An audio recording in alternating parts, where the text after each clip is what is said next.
So now let us continue with our next lecture. तो previous lecture में हमने देखा था कि किसी हाइड्रोजन इलेक्ट्रोड के लिए पीएच के ऊपर उसके पोटेंशियल की डिपेंडेंस क्या होती है। ठीक है, जैसे कि दिस इज द रिलेशन कि oxidation potential of the hydrogen electrode is equal two plus 0.0591 into pH. अब हम चेक करेंगे कि किसी भी सॉल्यूशन की पीएच अगर हम मेज़र करते हैं एक सेल में, ठीक है, जहाँ पर दो अलग अलग हाफ सेल होंगे, वहाँ पर एक अननोन पीएच का हाफ सेल हमें दिया गया है, तो उसकी पीएच कैसे मेज़र करेंगे। ठीक है, तो let's take a cell with hydrogen electrode as anode.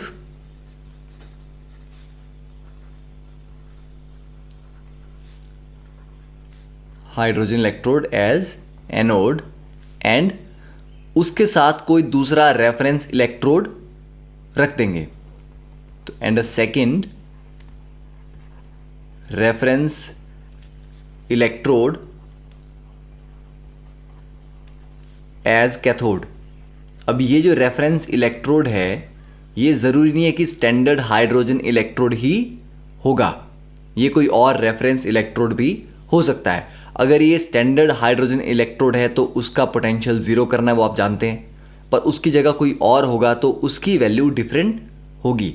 तो हम एक जनरल एक्सप्रेशन यहाँ पर डिराइव करेंगे जिससे किसी भी केस के लिए आप इसको सॉल्व कर सकते हैं। तो अब अगर हम सेल को रिप्रेजेंट करेंगे, दैट विल बी एनोड पे हमारा हाइड्रोजन इलेक्ट्रोड है जिसकी पीएच अननोन है।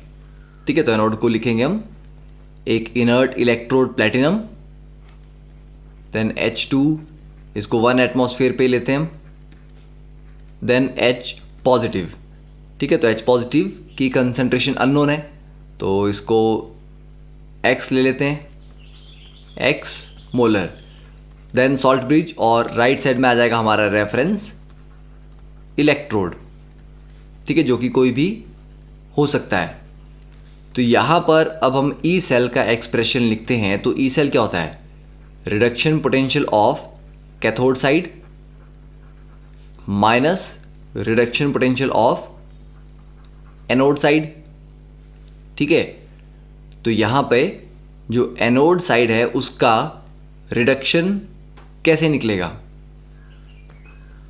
जो ई रिडक्शन पोटेंशियल है एनोड के लिए, तो एनोड पे बेसिकली क्या हो रहा है? एनोड पे हमारे पास रिएक्शन है,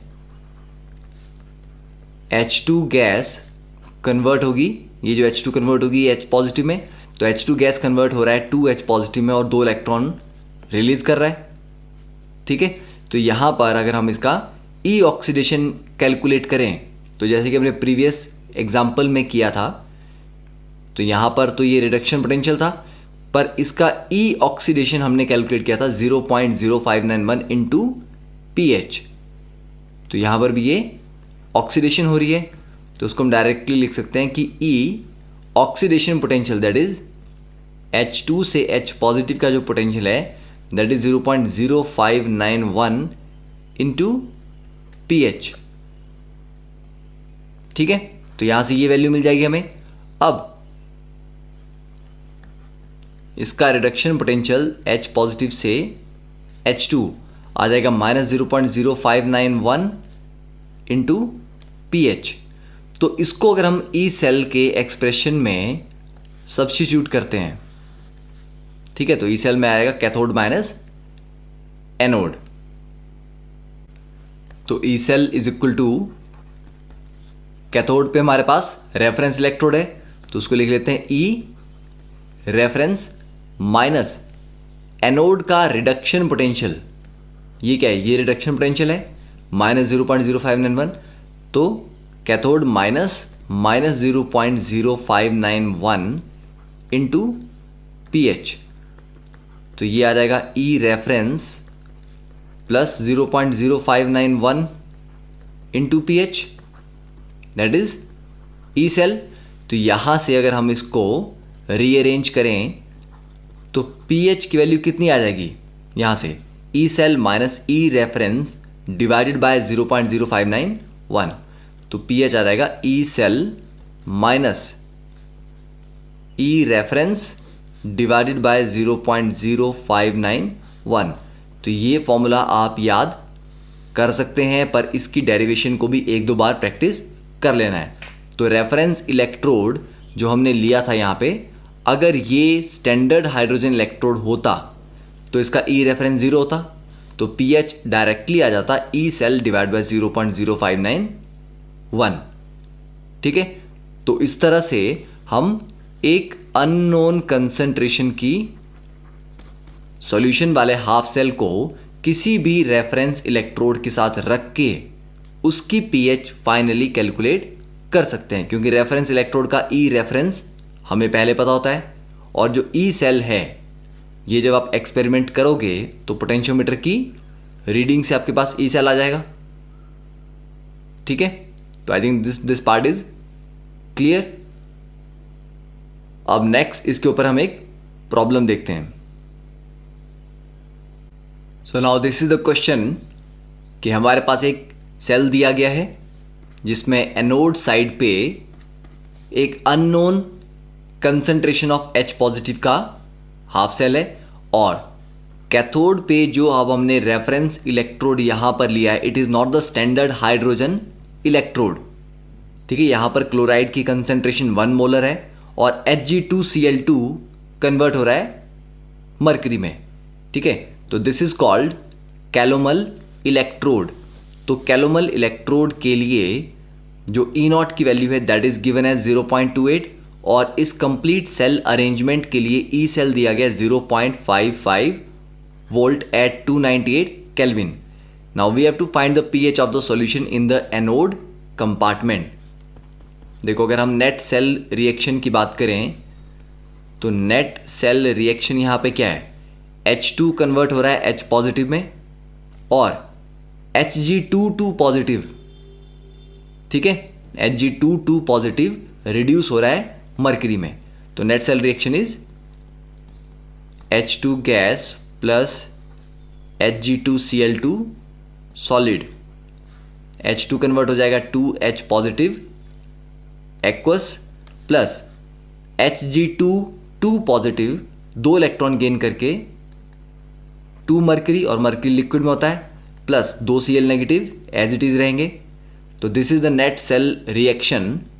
अब यहां पे डायरेक्टली हम क्या अप्लाई करेंगे formula, that pH is equal to E cell minus E reference divided by 0.0591। तो यहां पर जो ई सेल है that is 0.55 minus E reference is given 0.28 divide by 0.0591। तो after solving this pH will come 4.6। ठीक है, तो यहां से आपको एक और रेफरेंस इलेक्ट्रोड कैलोमल के बारे में पता लगा जिसकी ई नॉट आप याद भी कर सकते हो कि 0.28 होती है। अब नेक्स्ट देखते हैं question number 33। Now you can take a 1 minute pause और 2 minute break to try and understand this question कि इसमें क्या करना है, और फिर अगर if you feel like that you can solve this problem then you can go ahead, otherwise we will just solve it. Okay, so now in this case a hydrogen electrode is immersed in a solution with the pH is equal to 0. तो initial हमारे पास pH की value कितनी है, pH initial is 0। तो pH 0 का मतलब है कि H पॉजिटिव की जो कंसंट्रेशन है दैट इज 1 मोलर, और जब भी H पॉजिटिव की कंसंट्रेशन 1 मोलर है तो टेम्परेचर यहाँ पर मेंशन नहीं किया, इट मीन्स ये 298 केल्विन ही होगा। ठीक है, या फिर आप मेंशन कर लेते हैं कि temperature is 298 kelvin and pressure is equal to 1 atm। तो H पॉजिटिव कंसंट्रेशन 1 मोलर है, टेम्परेचर स्टैंडर्ड है, प्रेशर भी हमारे पास स्टैंडर्ड वैल्यू है। तो अल्टीमेटली यहाँ पर जो E की वैल्यू आएगी that will B standard reduction potential, तो E नॉट आएगा 0। ठीक है, तो ये जो आपके पास हाइड्रोजन इलेक्ट्रोड दिया गया है ये 1 मोलर कंसंट्रेशन में है, टेम्परेचर स्टैंडर्ड है, प्रेशर भी स्टैंडर्ड है, तो इसका E नॉट 0 है। अब सेकंड है, by how much will the reduction potential, R P is the reduction potential, change if an equivalent amount of base is added to this solution. किसी भी एसिड में अगर आप equivalent amount of base add करते हैं तो क्या होता है। देखो, अगर एसिड के आपके पास n इक्विवेलेंट्स हैं और बेस के भी आपने n इक्विवेलेंट्स ऐड कर दिए, दोनों एग्जैक्टली न्यूट्रलाइज कर जाएंगे, तो आपके पास आएगा सॉल्ट प्लस वाटर। ठीक है, तो सॉल्यूशन कैसा हो जाएगा, न्यूट्रल, प्रोवाइडेड के दोनों एसिड और base strong acid strong base थे, तो न्यूट्रल होगा। तो न्यूट्रल सॉल्यूशन की pH कितनी होती है, 7। दैट मीन्स कि H पॉजिटिव कंसंट्रेशन आ जाएगी 10⁻⁻7।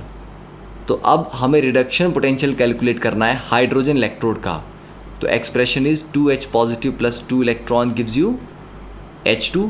तो इसके लिए अगर हम नर्स्ट इक्वेशन लिखेंगे, ठीक है, तो Nernst equation for this half cell will be E reduction potential is equal to E naught. E naught तो ज़ीरो होता है स्टैंडर्ड हाफ सेल के लिए, -0.0591 डिवाइडेड बाय 2, क्योंकि 2 इलेक्ट्रॉन्स हैं, log pressure of H2 divided by H positive concentration का square. तो यह आ जाएगा -0.0591 divide by 2। Pressure of H2 1 है और H पॉजिटिव की कंसंट्रेशन अब नए सॉल्यूशन में 10⁻⁻7 है, तो यह आ जाएगा 10⁻⁻14 और -14 ऊपर जाएगा +14, 14 आगे मल्टीप्लाई होगा। तो फाइनली ई रिडक्शन पोटेंशियल की वैल्यू कितनी आ जाएगी, 0. दिस विल बी नेगेटिव, तो -0.4137 वोल्ट। तो हमारे पास जो इनिशियल वैल्यू दी गई थी वो थी 0। ठीक है, रिडक्शन पोटेंशियल जो इनिशियली था वो 0 था, वहाँ से कम होके ये आ गया -0.4137।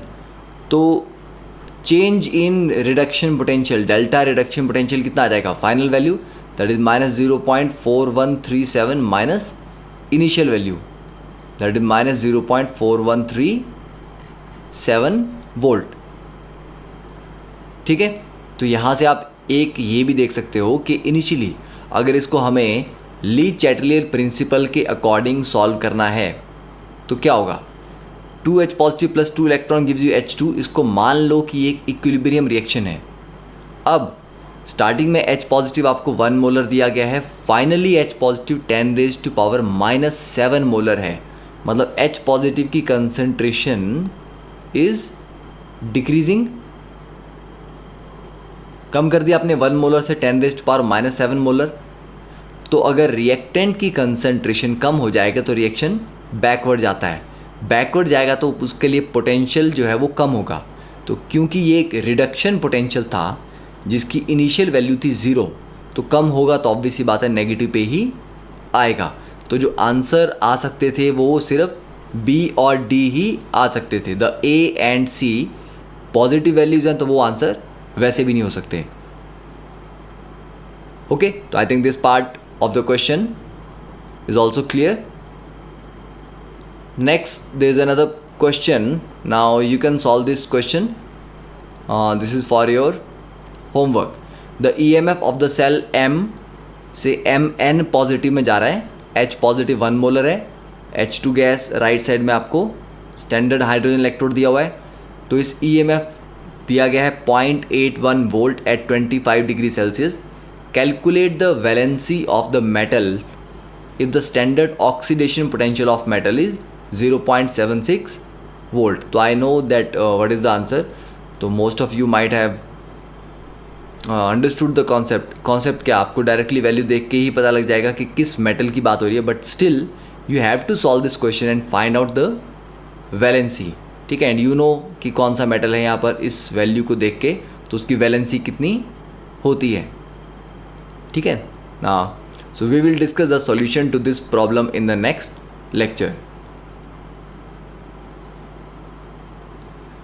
Now there is this problem, calculate the reduction potential of the copper half cell at pH is equal to 14, given that Ksp of copper hydroxide is 10 raised to power minus 19 और standard reduction potential of copper is 0.34।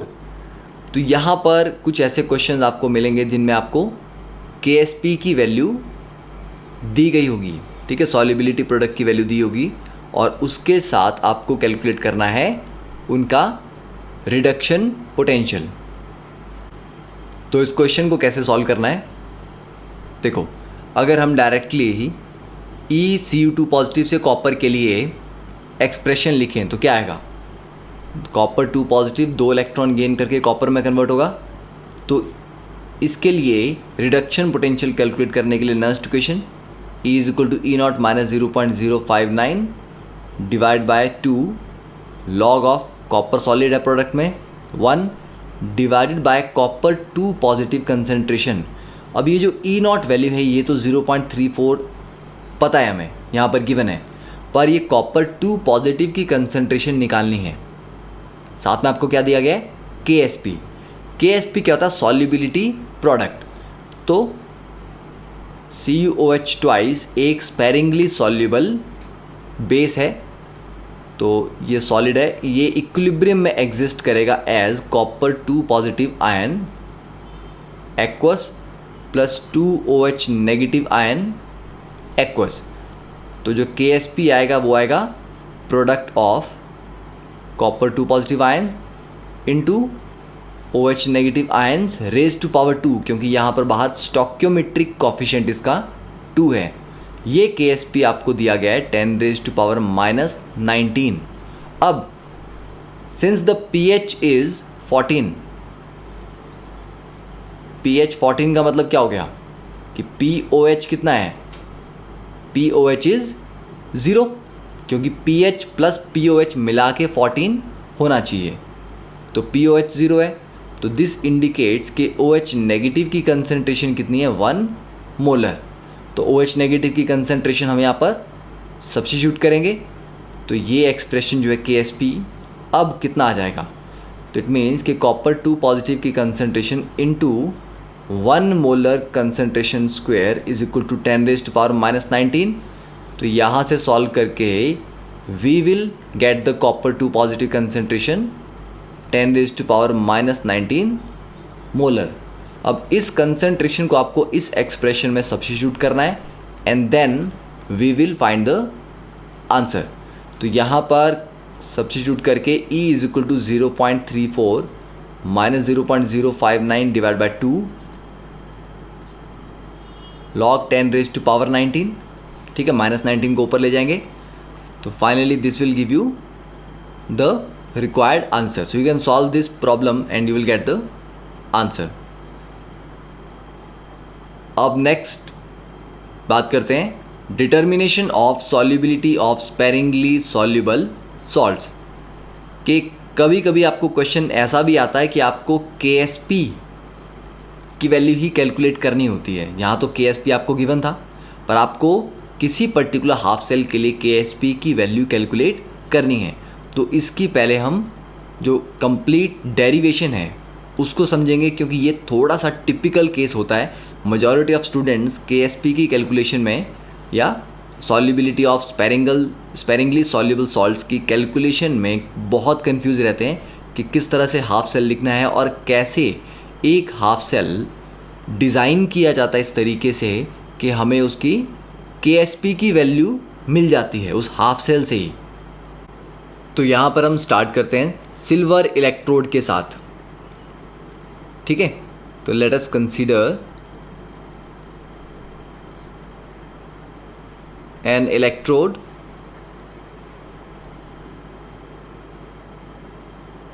Ag positive to silver, ठीक है। तो इस electrode के लिए half cell reaction क्या हो जाएगा, Ag positive plus electron gives you silver solid. अब इसके लिए आप नर्स्ट इक्वेशन लिखेंगे तो E कितना आ जाएगा, E0 माइनस, या E0 की जगह इसको डायरेक्टली हम थोड़ा एक्सप्रेसिव वे में लिखते हैं कि E Ag पॉजिटिव से सिल्वर में जा रहा है, तो Ag पॉजिटिव से silver is equal to E naught A G positive से सिल्वर माइनस 0.0591 डिवाइड बाई 1, क्योंकि एक इलेक्ट्रॉन है, इनटू लॉग प्रोडक्ट में यहाँ पर सॉलिड है सिल्वर, तो 1 अपॉन ए जी पॉजिटिव कंसंट्रेशन। तो ये आ गया इस हाफ सेल के लिए ई सेल का एक्सप्रेशन। अब ये हाफ सेल अगर आपको इमेजिन करना हो कि यहाँ पर क्या हो रहा है, तो ये हाफ सेल में एक्चुअली क्या क्या प्रेजेंट होगा, इसको हम ड्रॉ कर सकते हैं। तो हमारे पास जो इलेक्ट्रोड है वो सिल्वर का इलेक्ट्रोड है यहाँ पे, और सिल्वर के इलेक्ट्रोड को हमने Ag पॉजिटिव आयंस में रखा हुआ है। तो यहाँ पर सॉल्यूशन में Ag पॉजिटिव आयंस प्रेजेंट होंगे, ठीक है। तो इमेजिन कर सकते हैं। अब नेक्स्ट क्या करना है, now add excess of Cl negative, ठीक है। आप NaCl डाल सकते हो, KCl डाल सकते हो, ठीक है, इन द हाफ सेल, ठीक है। तो जो इलेक्ट्रोलाइटिक ये कंटेनर है यहाँ पे जिसमें इलेक्ट्रोलाइट है, इसमें हमने एक्सेस ऑफ NaCl ऐड करेंगे। तो NaCl डाल दिया एक्सेस। अब एक्सेस डालने का मतलब है कि क्लोराइड आयन बहुत ज़्यादा है, तो ये जो Ag पॉजिटिव है ये इमीडिएटली क्लोराइड के साथ कंबाइन कर जाएगा। तो जितना भी Ag पॉजिटिव होगा मिक्सचर में, वो क्लोराइड से कंबाइन करके क्या बनाएगा, AgCl, और AgCl सॉलिड होता है जो बहुत कम सॉल्युबल है, it's a sparingly soluble salt, ठीक है। तो सारा का सारा Ag पॉजिटिव AgCl में कन्वर्ट हो गया, फिर भी Cl नेगेटिव आयंस बचे रहेंगे, क्योंकि Cl नेगेटिव क्या थे, एक्सेस में हमने रखे हुए थे, ठीक है। तो अब सॉल्यूशन में कोई Ag पॉजिटिव आयन प्रेजेंट है नहीं है, बिल्कुल नहीं है, ठीक है। तो ये हो गया। तो हमने सारे के सारे Ag पॉजिटिव को कन्वर्ट कर दिया AgCl में। तो अब क्योंकि ये एक स्पेरिंगली सॉल्युबल सॉल्ट है, तो ये कितना डिसॉल्व होता है वो उसके सॉल्युबिलिटी प्रोडक्ट से पता लगेगा। तो KSP ऑफ AgCl क्या लिखेंगे आप, concentration of Ag positive ions into concentration of Cl negative ions. ये Ag पॉजिटिव आयंस की कंसंट्रेशन एक्चुअली कितनी थी, अगर आप इक्विलिब्रियम पे देखेंगे तो इक्विलिब्रियम पे इसकी कंसंट्रेशन कितनी होगी, वो यहाँ पर KSP की वैल्यू से निकाल सकते हैं। अगर हमें क्लोराइड की कंसंट्रेशन दी हो और KSP यहाँ पर दिया हो, ठीक है। अब हमारे पास जो दो इक्वेशंस आई थी, दैट इज फर्स्ट ये इक्वेशन और ये सेकंड इक्वेशन। तो मान लेते हैं कि यहाँ पर सिस्टम इक्विलिब्रियम पे है और इन दोनों में Ag पॉजिटिव की जो कंसंट्रेशन है फर्स्ट इक्वेशन में, इसको हम यहाँ से KSP divide by Cl negative लिख सकते हैं, ठीक है। तो यहाँ से हम बोलेंगे कि from equation 1 and 2 we can write कि फर्स्ट इक्वेशन जो थी Ag पॉजिटिव से सिल्वर के लिए reduction potential is equal to E not Ag positive से सिल्वर माइनस 0.0591 लॉग। अब देखो Ag पॉजिटिव की कंसंट्रेशन है KSP divide by Cl negative, तो 1 upon KSP divide by Cl negative, तो Cl नेगेटिव ऊपर चला जाएगा। तो ये हमारे पास नई इक्वेशन आ गई, लेट इज से this is the equation number 3, ठीक है। तो अब ये जो एक एक्सप्रेशन है इसको हम एक और तरह से अब रिप्रेजेंट करेंगे कि हमारा जो हाफ सेल था वो थोड़ा चेंज हो चुका है। चेंज इन द सेंस, पहले सिल्वर था पर क्लोराइड डालने से जितने भी Ag पॉजिटिव हैं इसके आसपास वो इसके ऊपर डिपॉजिट हो गए होंगे, ठीक है। जो आसपास जो Ag पॉजिटिव इस मेटल रॉड के थे वो क्लोराइड के साथ कंबाइन करके AgCl बन के इसके ऊपर डिपॉजिट हो गए, तो इसके ऊपर एक लेयर बन गई AgCl की। तो अब जो हमारा हाफ सेल है वो चेंज हो चुका है, तो Ag पॉजिटिव के साथ अब यहाँ पर Cl नेगेटिव आयन भी प्रेजेंट हैं और majority of Ag positive reduce हो चुके हैं। तो अब हम लिख सकते हैं कि हमारा जो हाफ सेल है वो क्या है, AgCl solid plus electron gives you silver solid plus Cl negative. तो ये है जो अब नए हाफ सेल के रिडक्शन रिएक्शन को इस तरह से रिप्रेजेंट कर सकते हैं।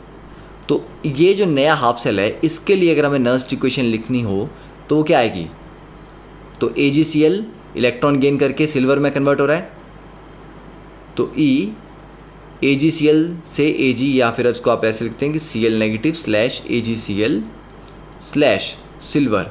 ठीक है, ये कंप्लीट एक्सप्रेशन है, is equal to E not Cl negative AgCl silver minus 0.0591 divide by 1 log of Cl negative, क्योंकि Ag भी सॉलिड है और AgCl भी सॉलिड है। तो ये आ गया यहाँ से एक्सप्रेशन। अब इन दोनों एक्सप्रेशन में 3 और 4 में क्या कोई सिमिलैरिटी है? यस, दोनों expression actually same half cell के हैं, क्योंकि जो रिडक्शन हो रही है वो तो Ag पॉजिटिव की ही हो रही है दोनों में। चाहे आप यहाँ पर देखें तो ये Ag पॉजिटिव जो था ये रिड्यूस हो रहा है सिल्वर में, यहाँ पर ये Ag पॉजिटिव रिड्यूस हो रहा है। तो हमने जो मॉडिफिकेशन की वो सिर्फ एक्सेस ऑफ NaCl डाल के की, ठीक है, पर अल्टीमेटली ये दोनों हाफ सेल, ये इक्वेशन नंबर 3 और equation number 4 basically same electrode potential को डिफाइन कर रही हैं। तो 3 और 4 को इक्वेट कर सकते हैं। तो यहाँ से क्या आ जाएगा, अगर हम दोनों को इक्वेट करते हैं then E not Ag positive से silver minus 0.0591 log of Cl negative divided by KSP is equal to E not Cl negative AgCl silver minus 0.0591 into log of Cl negative. तो लॉग वाले टर्म्स दोनों एक side ले जाएंगे, ठीक है, तो लॉग को रीअरेंज करेंगे हम। तो फाइनली जो आपके पास एक्सप्रेशन आएगा दैट विल बी कि E not Cl negative AgCl silver is equal to E not Ag positive silver plus 0.0591 log of KSP। तो this is your final expression. तो इस तरह से हम सॉल्युबिलिटी प्रोडक्ट का एक्सप्रेशन डिराइव करते हैं। ये एक तरीका है डिटेल के हमने डेरिवेशन कैसे की। और भी इसके तरीके होते हैं कि जब भी हमें सॉल्युबिलिटी प्रोडक्ट निकालना होता है हम सेल को डिज़ाइन ही ऐसे करते हैं कि नेट सेल इक्वेशन KSP के बराबर आए, कि जो KSP का एक्सप्रेशन है वही नेट सेल रिएक्शन भी होना चाहिए। तो ये तो हो गया फॉर्मूले की बात। अब इसकी डेरिवेशन में कुछ बच्चों को लग सकता है कि हमने इक्विलिब्रियम का केस प्रॉपरली डिटेल में डिस्कस नहीं किया या हमने कुछ अजम्पशंस ली हैं। तो यस, हमने इसको थोड़ा ज़्यादा सिंप्लीफाई करके देखा है, पर इसका जो एक्चुअल डेरिवेशन है वो इससे थोड़ी ज़्यादा टिपिकल है। पर हमें ये फॉर्मूला पता होना चाहिए कि किस तरह से मेटल इनसॉल्युबल सॉल्ट इलेक्ट्रोड के लिए एक्सप्रेशन आएगा। अब देखते हैं कि इस पर्टिकुलर फॉर्मूला को या एक्सप्रेशन को क्वेश्चन में कैसे यूज़ करना है। So this is the question number 36। Consider the cell at 25 degree Celsius. तो यहाँ पर KSP दिए गए हैं, AgBr और AgCl के are X and Y respectively. For what ratio of concentration of bromide to chloride would the EMF be equal to 0। तो Br negative की कंसंट्रेशन और Cl नेगेटिव की कंसंट्रेशन की क्या रेशियो होनी चाहिए जिसमें इस सेल का EMF 0 हो जाएगा। ठीक है, तो आप देखो अब यहाँ पर क्या करना है। सबसे पहले यहाँ पर आपको लिखना है कि एनोड और कैथोड पे क्या हुआ। तो नेट सेल इक्वेशन हमारे पास क्या आ रही है। एनोड पे ये सिल्वर कन्वर्ट हो रहा है AgBr में, पर ब्रोमाइड आयन साथ में प्रेजेंट है। ठीक है, तो Ag solid plus Br negative aqueous gives you AgBr plus electron. ये एनोड का रिएक्शन हो गया। और कैथोड पे देखें तो कैथोड पे ये AgCl रिड्यूस होके सिल्वर में जा रहा है। तो कैथोड पे AgCl solid plus Cl negative plus electron gives you silver solid plus Cl negative. तो यहाँ पे the net cell reaction is silver silver यहाँ पर कैंसिल होंगे, 2 electrons cancel. So this is AgCl solid plus Br negative gives you AgBr plus Cl negative. तो अब ये जो नेट सेल इक्वेशन है इसके लिए हम नर्न्स इक्वेशन लिख सकते हैं। तो जो E सेल है that is equal to E naught cell minus 0.0591 divide by 1 log of product में AgBr तो सॉलिड है तो सिर्फ Cl नेगेटिव की कंसंट्रेशन आएगी और रिएक्टेंट में आएगी Br नेगेटिव की कंसंट्रेशन। अब ये जो E नॉट सेल है ये E नॉट सेल कैसे निकालते हैं? ये होता है E नॉट कैथोड साइड का minus E naught anode side का। ठीक है। अब कैथोड साइड क्या है? कैथोड साइड है AgCl से सिल्वर में जा रहा है। अब इसके लिए हमने क्या एक्सप्रेशन पढ़ा? अभी पढ़ा ये कि जब AgCl से सिल्वर में जा रहा है तो that is E not Ag positive silver plus this value. ठीक है। तो यहाँ पर अब हम देखेंगे कि E नॉट सेल कैसे निकालना है। तो E naught cell is basically E naught cathode. तो कैथोड पे it is E not Cl negative AgCl silver minus E naught anode. Anode पे क्या है? Br negative AgBr silver. अब इसको फर्दर हम एक्सपेंड करें तो ये किसके बराबर आएगा? E नॉट Ag पॉजिटिव से silver plus 0.0591 into log of KSP of AgCl। ठीक है। ये हमने एक्सप्रेशन अभी पढ़ा ऊपर। माइनस तो ये हो गया एक एक्सप्रेशन माइनस ब्रोमाइड के लिए AgBr के लिए क्या होगा? Same E not Ag positive से silver plus 0.0591 log KSP of AgBr। ठीक है। तो इसको आप अगर ओपन करेंगे तो फाइनली E नॉट Ag ये सिल्वर दोनों कैंसिल होंगे और फाइनली ये कितना आ जाएगा? 0.0591 log KSP of AgCl divided by KSP of AgBr। तो ये आ गया E नॉट सेल के लिए एक्सप्रेशन। तो अब E सेल कितना है? अब E सेल है E naught cell that is 0.0591 log. अब KSP AgCl और AgBr के लिए कितने थे? AgCl के लिए y, AgBr के लिए x। तो ये आ जाएगा log y divide by x minus 0.0591 upon 1 log of Cl negative upon Br negative. तो ये हमारे पास फाइनल यहाँ पर E सेल का एक्सप्रेशन आता है। अब इसको पूछा गया है कि किस रेशो के लिए कि Br negative divide by Cl negative की क्या रेशो हो ताकि ये E सेल ज़ीरो हो। तो अगर ये E सेल ज़ीरो हो जाएगा तो वो कब होगा? जब ये दो टर्म आपस में बराबर हो जाएंगी। ठीक है।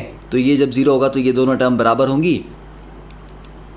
तो आप इसको फिर से लिख सकते हैं दैट इज़ तो 0.0591 दोनों तरफ कैंसिल होंगे।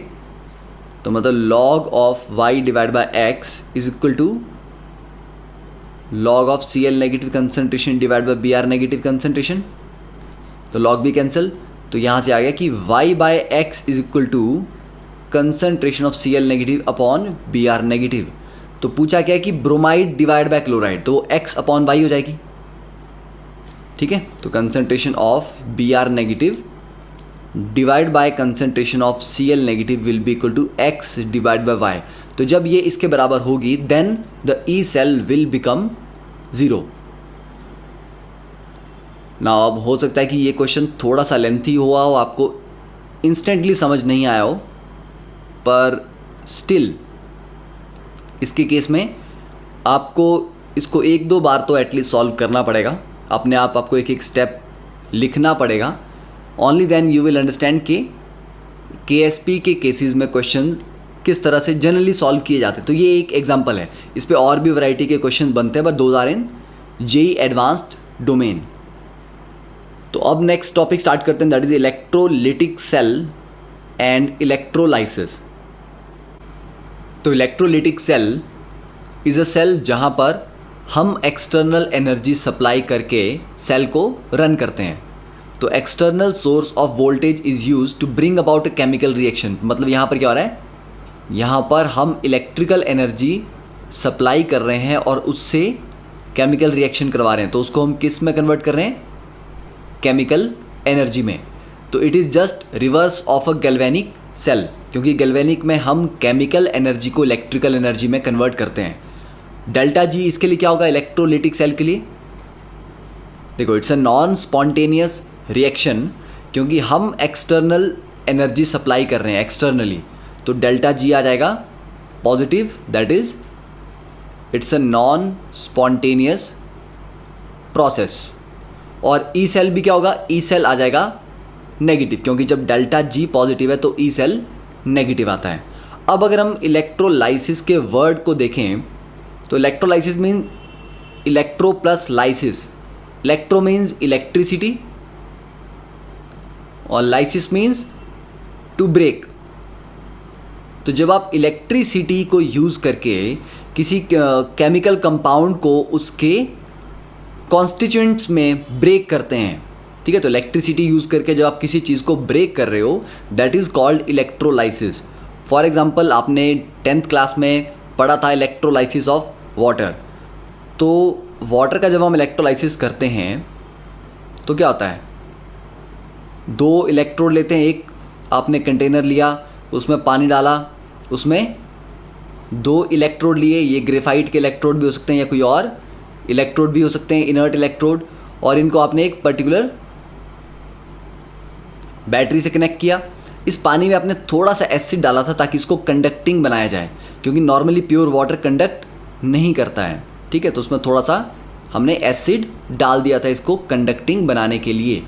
तो जब वाटर का इलेक्ट्रोलाइसिस हुआ तो 2H2 प्लस O2, ठीक है, कैथोड पे हाइड्रोजन और एनोड पे ऑक्सीजन गैस जनरेट हुई। तो बेसिकली आपने वाटर को उसके कंपोनेंट्स, उसके जो बेसिक कंपोनेंट हैं हाइड्रोजन और ऑक्सीजन जिनसे पानी बना है, उसमें तोड़ दिया, ठीक है। तो यहाँ पर आपको समझ आएगा कि इलेक्ट्रोलाइसिस मीन जब हम इलेक्ट्रिसिटी यूज़ करके किसी पर्टिकुलर मॉलिक्यूल को उसके कंपोनेंट्स में ब्रेक कर देते हैं। अब किसी भी इलेक्ट्रोलाइसिस में, जैसे H2O के इलेक्ट्रोलाइसिस में H2 प्लस O2 बनता है, तो क्या आपको ये याद करना है या इसको भी डिसाइड करने के या आइडेंटिफाई करने के कोई पर्टिकुलर तरीके हैं, ठीक है। तो देखिए these are the products of electrolysis. तो जो प्रोडक्ट होता है इलेक्ट्रोलाइसिस का कि क्या बनेगा उसमें, that depends on the nature of material being electrolysed and the type of electrodes being used, ठीक है, कि आप किस मटेरियल को इलेक्ट्रोलाइज करवा रहे हो, कि आप वाटर का इलेक्ट्रोलाइसिस करवाते हो, NaCl का करवाते हो। अब NaCl भी मोल्टन है, एक्वस है। फिर इलेक्ट्रोड जो आप यूज़ कर रहे हैं, क्या वो इनर्ट इलेक्ट्रोड हैं या वो एक्टिव इलेक्ट्रोड्स हैं। अब अगर आपको ये सारा कुछ समझ नहीं आ रहा है कि ये क्या है इनर्ट इलेक्ट्रोड, एक्टिव इलेक्ट्रोड, तो अब हम देखेंगे केस बाय केस कि किस तरह डिफरेंट केसेस में इलेक्ट्रोलाइसिस होगा तो क्या क्या बनेगा, ठीक है। तो इतना आपको क्लियर होगा। अब देखिए फर्स्ट केस लेते हैं electrolysis of molten NaCl। Molten NaCl में क्या होगा, NaCl अपने आयंस में टूट जाएगा, Na पॉजिटिव अलग हो जाएंगे, Cl नेगेटिव अलग हो जाएंगे। तो जब आप एक कंटेनर में मोल्टन NaCl रखते हैं और दो इनर्ट इलेक्ट्रोड हमने यहाँ पर रख दिए, ठीक है, ये पॉजिटिव टर्मिनल है, ये नेगेटिव टर्मिनल है। Positive terminal is anode and negative terminal will be cathode.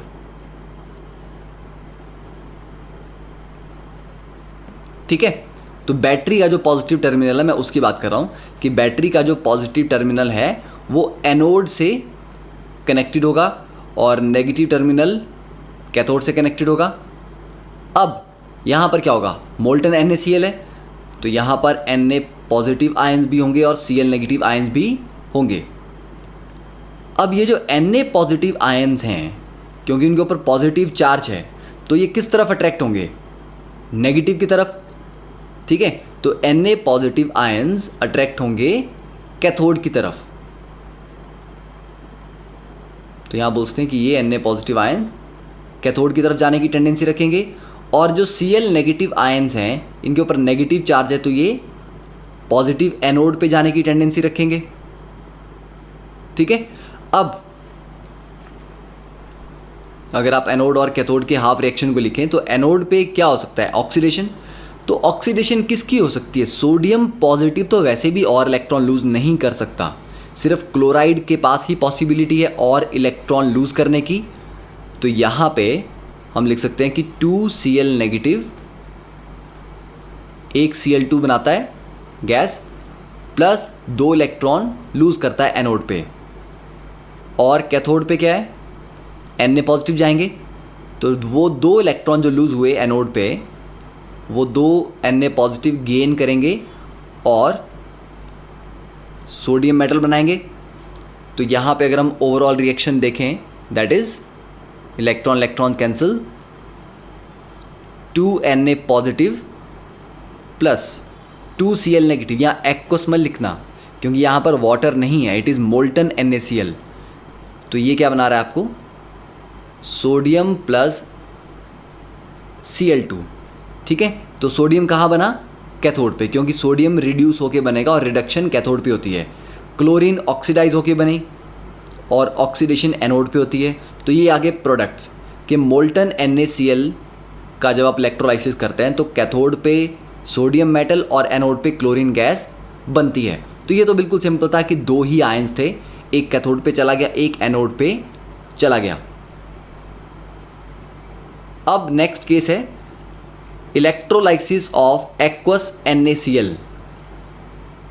ठीक है, अब देखिए एक्वस NaCl में क्या डिफरेंस है, सब कुछ वही है। आप एक कंटेनर लेंगे, अब इस कंटेनर में मोल्टन NaCl नहीं है, आपने पानी लिया, पानी में थोड़ा NaCl डिज़ोल्व करवा दिया, फिर से 2 इनर्ट इलेक्ट्रोड लिए,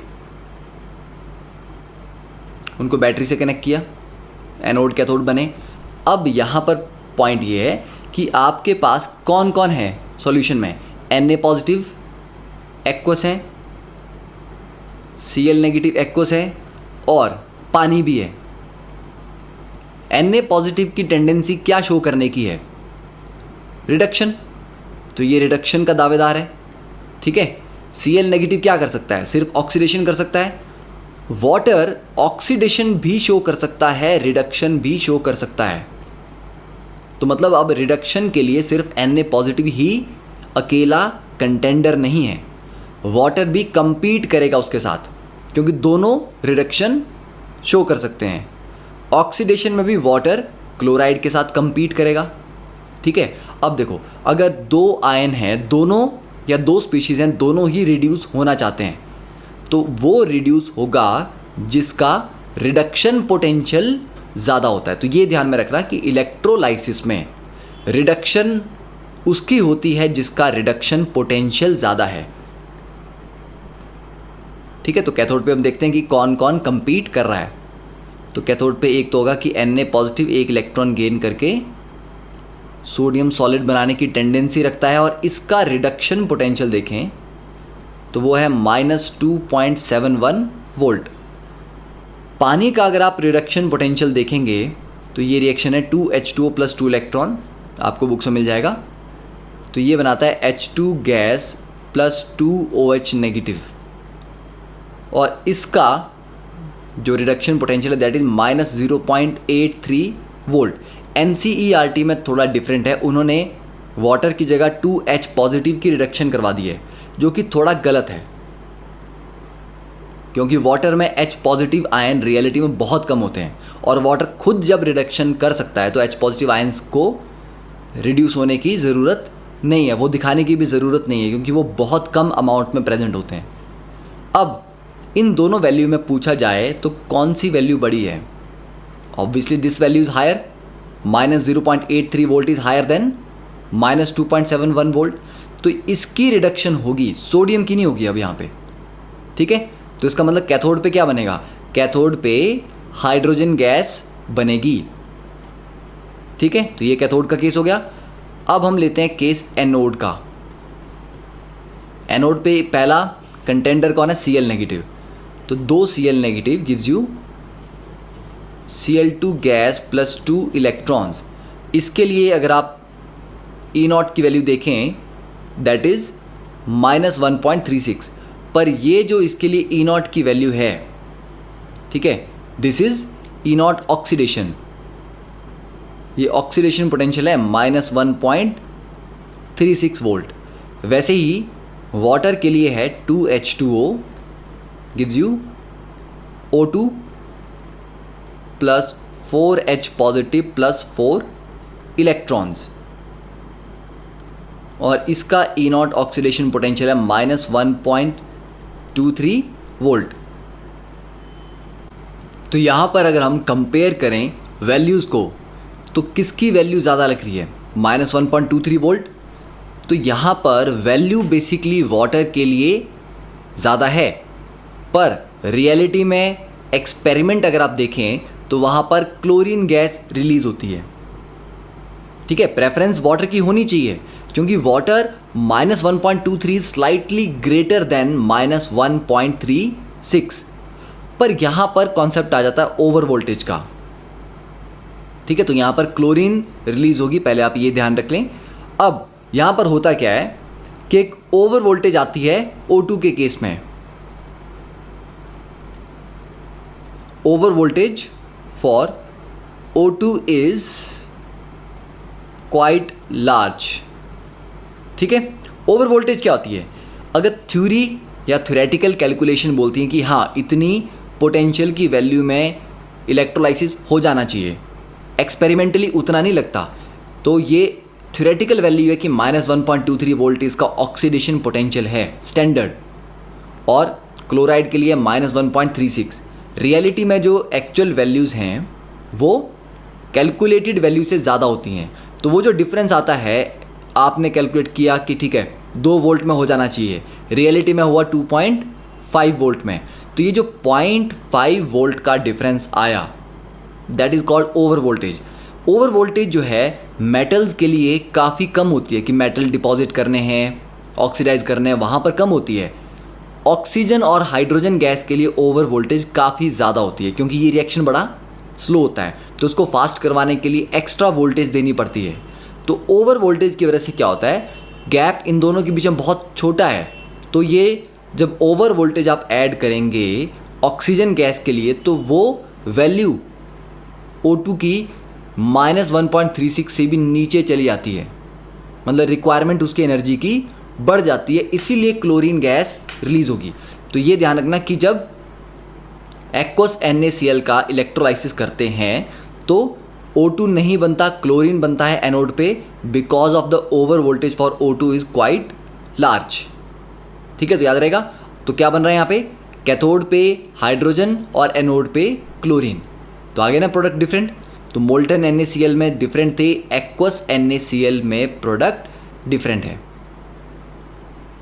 ठीक है। तो कैथोड पे H2 गैस और एनोड पे Cl2 गैस, और कितना, H2 गैस के लिए 2 इलेक्ट्रॉन लगे, Cl2 के लिए भी 2 लगे, मतलब 1 मोल H2 बनता है तो 1 ही मोल Cl2 बनता है। तो ये 1:1 रेशो में बनते हैं, मतलब जितने मोल H2 के होंगे, अगर 10 लीटर H2 बनी तो 10 ही लीटर क्लोरीन गैस भी बनेगी।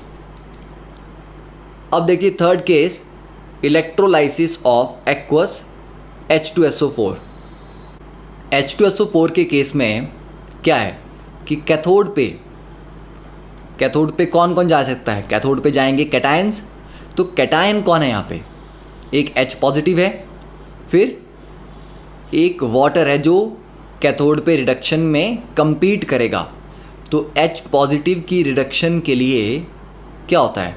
2H positive plus 2 electron gives you H2 gas. तो यहाँ पर इसके लिए जो रिडक्शन पोटेंशियल है दैट इज़ 0.00 वोल्ट। और इसमें अगर हम वाटर को कंपेयर करें तो H2O, ठीक है, तो कितना आएगा? That is 2H2O plus 2 electrons gives you H2 gas plus 2OH negative.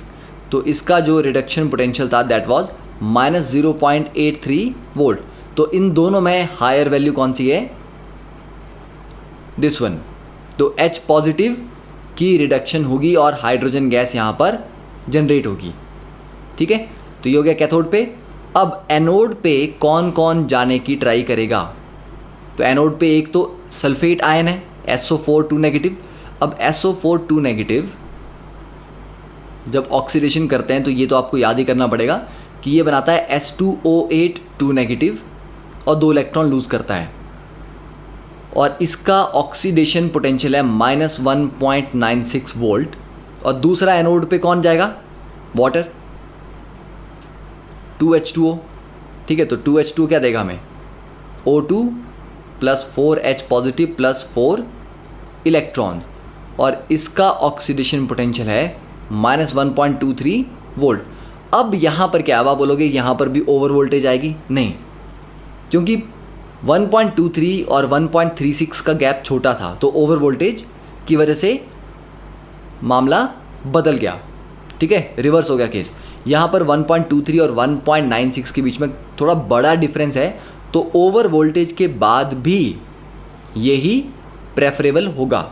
सिर्फ ओवर वोल्टेज आपको एक्वस NaCl में लगाना है। तो यहाँ पर वाटर की ही ऑक्सीडेशन होती है एनोड पे, ठीक है। तो यहाँ पर अगर आप नेट सेल इक्वेशन देखें तो नेट सेल इक्वेशन में क्या हुआ?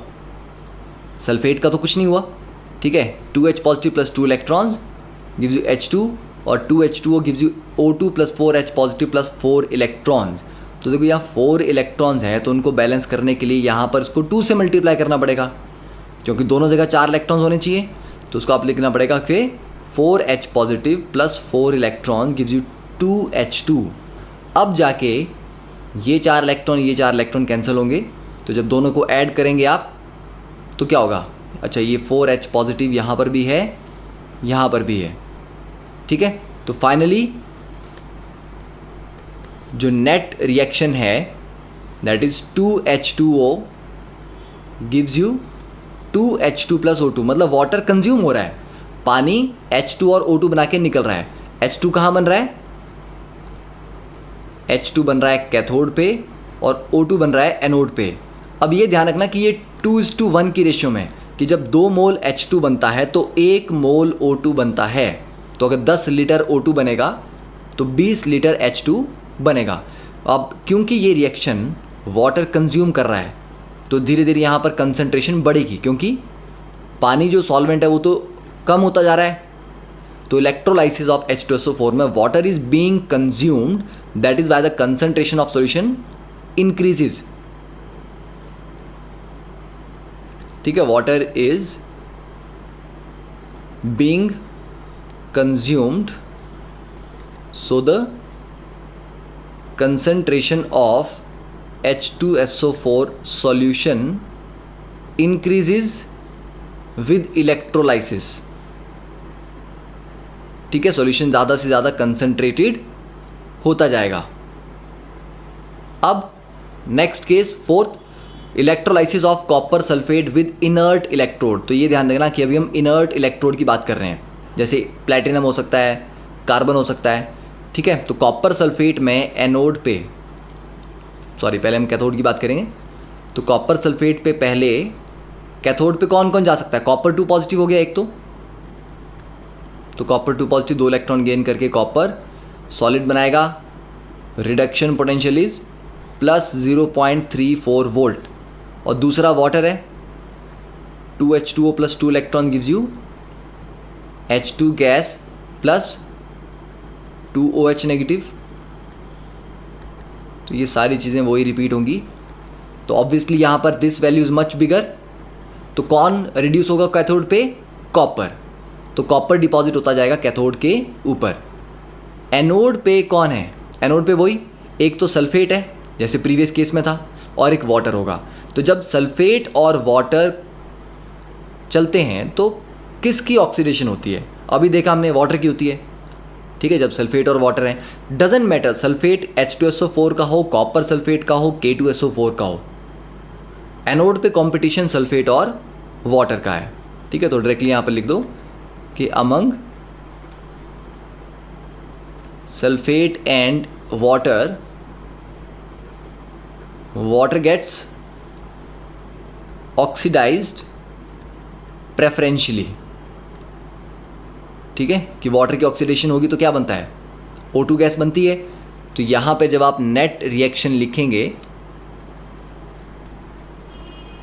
That will B 2H2O plus 2 copper 2 positive gives you 2 copper solid, ये बनेगा कैथोड पे,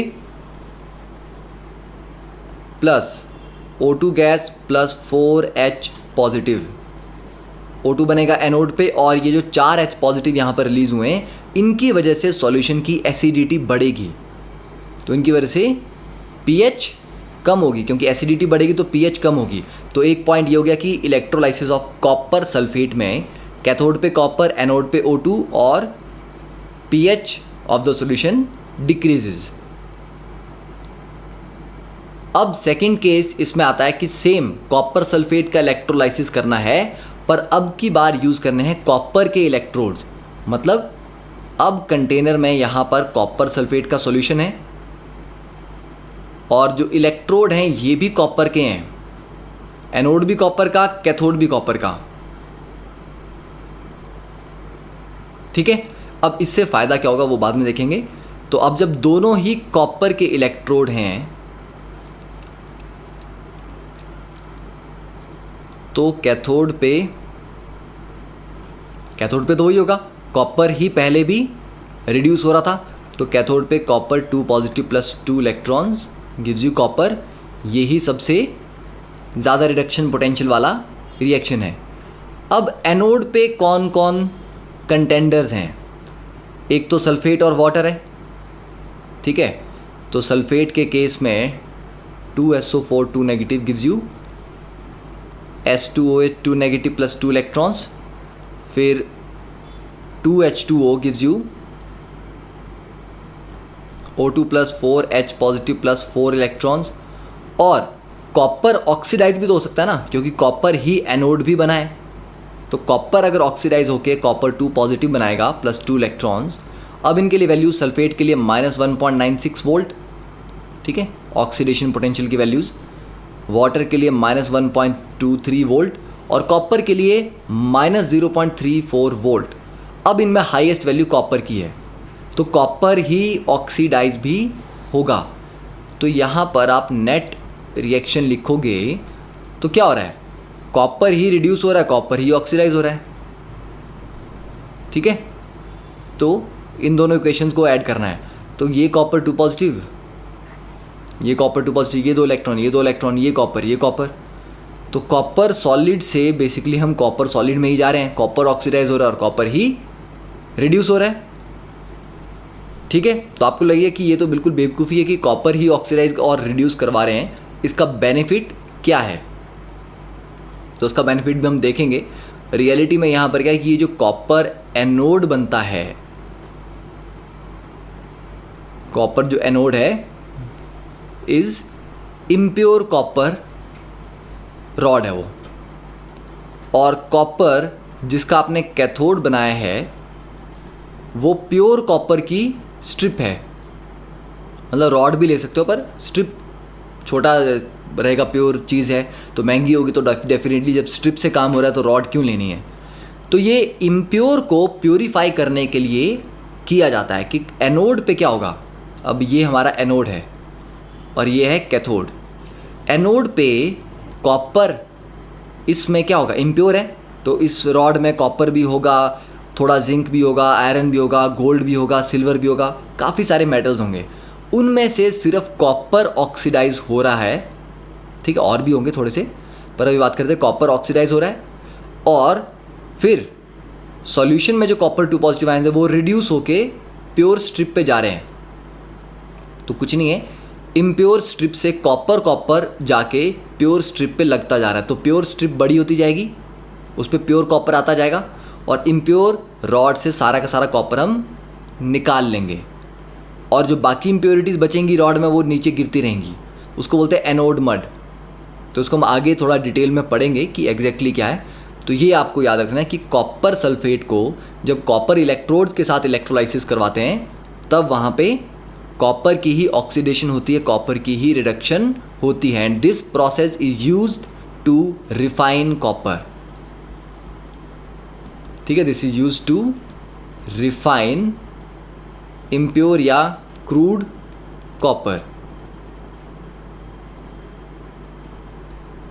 ओके, दैट इज क्लियर।